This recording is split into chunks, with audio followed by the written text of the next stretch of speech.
A paz do Senhor, amados irmãos em Cristo, agradecemos a Deus por mais uma rica oportunidade, pelo dia que assim Ele tem nos concedido. E assim sendo, programa Jesus, Palavra Viva, e aqui nós vamos entrarmos literalmente no capítulo 1 do texto de Esther, pois no vídeo anterior nós fizemos a introdução, amém? E nós vamos agora literalmente entrarmos no capítulo 1 para entendermos os mistérios de Deus, os desígnios de Deus e aquilo que Deus sonhou e projetou para o seu povo, como Ele projeta para as nossas vidas. Amém?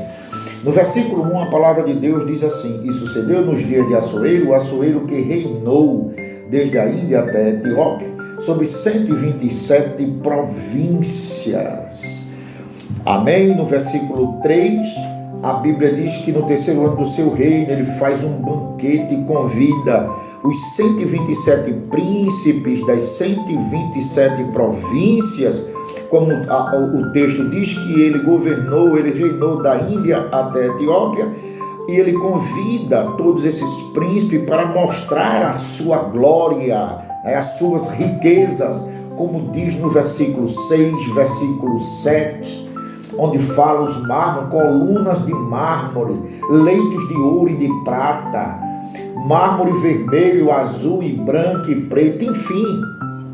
Ele queria mostrar toda a sua grandeza, a sua beleza humana, claro, aos 127 príncipes e a todo o povo. Esta festa foi de 180 dias. Terminando esses 180 dias, no versículo 5, a Bíblia diz que, acabando aqueles dias, fez o rei um banquete a todo o povo que se achava na fortaleza de Suzã, desde o maior até o menor, por 7 dias, no palácio do jardim. Ou seja, no pátio do jardim do Palácio Real. Amados irmãos, termina os 180 dias, ele faz uma festa de 7 dias. Os estudiosos também dizem que a festa de 180 dias era para planejar, arquitetar uma guerra contra a Grécia. Mas sobre isso nós não vamos falarmos. Amém? A Bíblia diz no versículo 9, também a rainha Vasti deu um banquete às mulheres na casa real do rei Assuero. Vasti estava com as mulheres dos príncipes, dando um banquete para as mulheres. No versículo 10, a Bíblia diz que ele já estava alegre do vinho. E ele agora chama os seus eunucos, outro texto diz os seus oficiais, outro texto diz seus camareiros, para que introduzisse Vasti na presença do rei, para que todo o povo visse a sua beleza. Vasti significa linda mulher. E os estudiosos dizem que ela era altamente inteligente. E quando nós analisamos que no versículo 12 ela disse que não iria, e no versículo 13 ele se irrita, ele fica decepcionado e ele convoca os sábios das leis e do tempo para que tratassem desse assunto, para que através de edital fosse resolvido. E ele chama os 7 príncipes do reino, os mais chegados, para que eles dessem uma opinião, uma sugestão, para saber como é que ele iria resolver aquela situação. Primeiro, a Bíblia diz que eles falam sobre a decepção de todos os homens, de todo o reino, onde se Assuero não tomasse uma providência, as esposas, as mulheres não iriam respeitar os seus respectivos esposos ou maridos. Que ele tinha que colocar um edital, falando e mostrando e editando que, como diz no versículo 19, se bem parecer ao rei, saia da sua parte um edital real, um edito real, e escreva-se nas leis dos persas e dos medos, e não se revogue, a saber que Vasti não entre mais na presença do rei Assuero, e dê o reino dela a outra, que seja melhor do que ela. Amados irmãos, Este versículo 19, ele nos enche o nosso coração na onisciência, na onipresença, na onipotência do nosso Deus. Ele sonda, ele conhece. O nosso Deus tirou seu povo do Egito. O nosso Deus, ele prometeu a terra prometida. O nosso Deus cuidou do seu povo em todo o deserto, na fome, na sede. O nosso Deus, ele abasteceu o seu povo. Mas agora o versículo 19, como nós conhecemos o livro de Esther, mas no versículo 19, nós já vamos ver que os 7 príncipes do reino sugerem que Vasti seja deportada, saia do trono e dê a outra que seja melhor do que ela. Agora, quando nós começamos a meditar, será que Hadassa sabia? Será que Mardoqueu sabia? Não. Aí, amados irmãos, é o trabalhar de Deus em nossas vidas quando nós não entendemos, nós não compreendemos. E muitas vezes nós oramos, buscamos a presença de Deus e nós só escutamos o silêncio de Deus. Mas há um erro em nós. Às vezes queremos ir para outra igreja, queremos procurar alguém, um profeta ou uma irmã que profetize, porque a nossa paciência tem momentos que a gente não suporta. Nós somos carne, nós somos fracos. Significa dizer que o nosso Deus, ele sabe o momento certo, ele sabe como agir na minha vida e na tua vida. O que eu te digo é que fica no teu lugar.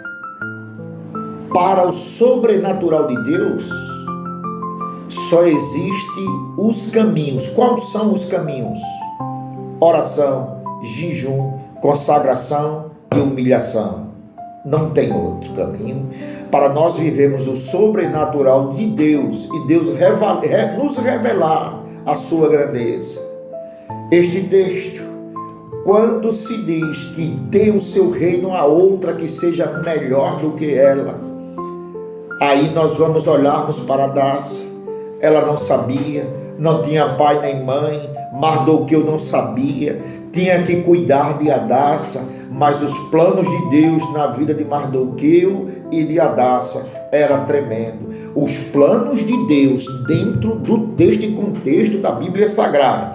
Eu não estou falando aqui em prosperidade, eu não estou dizendo que receba, não. Eu estou te dizendo, através do jejum, da oração, da consagração e da humilhação, a minha vida e a tua, o Senhor Espírito Santo, o Espírito Santo de Deus, ele toma as rédeas do nosso andar, do nosso falar, do nosso caminhar, e ele age conforme aquilo que ele sonhou para mim e para você.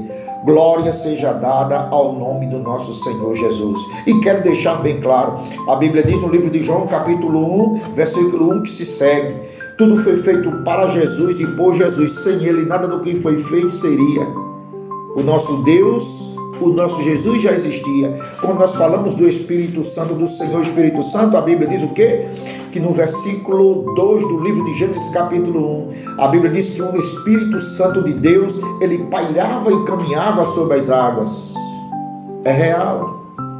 E o sobrenatural de Deus não é o espírito do homem que está no homem, não. O sobrenatural de Deus é o Espírito de Deus que, quando nós buscamos a presença dele, ele abre os nossos olhos espirituais e nós entendemos e compreendemos a sua grandeza, o seu amor, a sua infinita misericórdia para nos perdoar, para nos dar vitória, porque ele te ama. Jesus te ama. O nosso Deus entende o teu sofrer, o teu caminhar, mas confia nele, crê e busca ele, porque certamente o Senhor nosso Deus falará. Amém? Amados irmãos, Enfim, o capítulo 1, do versículo 1 ao versículo 22, ele se conclui neste texto, onde Assuero ele envia as cartas para todas as províncias, segundo a sua escrita, ou seja, segundo a língua de cada província. É glorioso quando Deus trabalha e age em nossas vidas. É Ele quem faz, não é eu nem você. É Ele quem age, não é o nosso conhecimento secular, doutorado, mestrado, não. É a glória de Deus que vai diante de nós. E através da oração, do jejum, da consagração, da humilhação, as portas se abrem. E aí nós vivemos o sobrenatural de Deus. E Ele te revela, Ele me revela a sua grandeza em tua vida. Amém? Vamos orarmos. Próximo vídeo nós vamos falarmos sobre o capítulo 2 do livro de Esther. Vamos orarmos. Senhor nosso Deus, nosso Pai maravilhoso, justo e eterno, agradecemos, Senhor meu Deus, por esta maravilhosa oportunidade, te pedindo que o Senhor visite, meu Pai, cada família, cada filho, cada filha, esposo, esposa, meu Pai, os parentes mais próximos, meu Deus, toda a família, como diz na tua palavra, Senhor meu Pai. Jesus querido, repreende enfermidade, abre portas, Senhor meu Pai. Guia o teu povo, Senhor amado. Ó Jesus querido, nos ensina, meu Senhor, para que nós possamos anunciar a tua palavra, pois as portas estão fechando. Vivemos segundos que antecede o arrebatamento da igreja, e nós queremos subirmos, Senhor, contigo, para vivermos de eternidade em eternidade. Ensina-nos, Senhor, a pregarmos, ensina-nos, Senhor, o ide, para que nós possamos levarmos a tua palavra àqueles que necessitam. Senhor meu Deus, nós te agradecemos na beleza da tua santidade, em nome de Jesus, amém, amém, amém.